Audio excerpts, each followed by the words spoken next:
Friends ఇప్పుడే అందిన వార్త కేటీఆర్ హరీష్ రావు అరెస్ట్ అంటూ వార్తలు అయితే వస్తున్నాయి ఫ్రెండ్స్. మరి ఏం జరిగింది ఏంటి అనేది చూసేద్దాం ఫ్రెండ్స్. వివరాల్లోకి వెళ్ళే ముందు దయచేసి లైక్ చేసి షేర్ చేసి సబ్స్క్రైబ్ అయితే చేసి మరిన్ని లేటెస్ట్ అప్డేట్స్ కోసం బెల్ ఐకాన్ అయితే క్లిక్ చేయండి ఫ్రెండ్స్ చాలామంది చూస్తున్నారు కానీ లైక్ చేయడం లేదు, సబ్స్క్రైబ్ చేయడం లేదు ఫ్రెండ్స్. దయచేసి సపోర్ట్ చేయండి. అయితే అసెంబ్లీలో బీఆర్ఎస్ ఎమ్మెల్యేల నిరసన చేపట్టారు.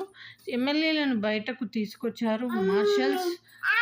అసెంబ్లీలో ఆవరణలో కూడా నిరసన చేపట్టారు. ఈ క్రమంలో బీఆర్ఎస్ ఎమ్మెల్యేలను అరెస్ట్ చేశారు పోలీసులు. హరీష్ రావు, కేటీఆర్లను వ్యాన్లో తీసుకెళ్లారు.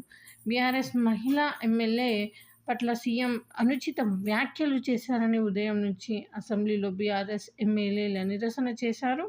సీఎం వెంటనే క్షమాపణ చెప్పాలని డిమాండ్ చేశారు.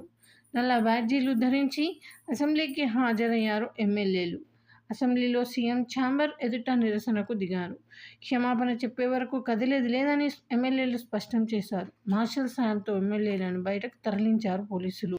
అసెంబ్లీ నుంచి తెలంగాణ భవన్కు వారిని తరలించారు పోలీసులు. ఫ్రెండ్స్ ఈ విధంగా వార్తలు అయితే వస్తున్నాయి ఫ్రెండ్స్. ఇది బాధాకరమైన విషయమే. So friends thanks for watching.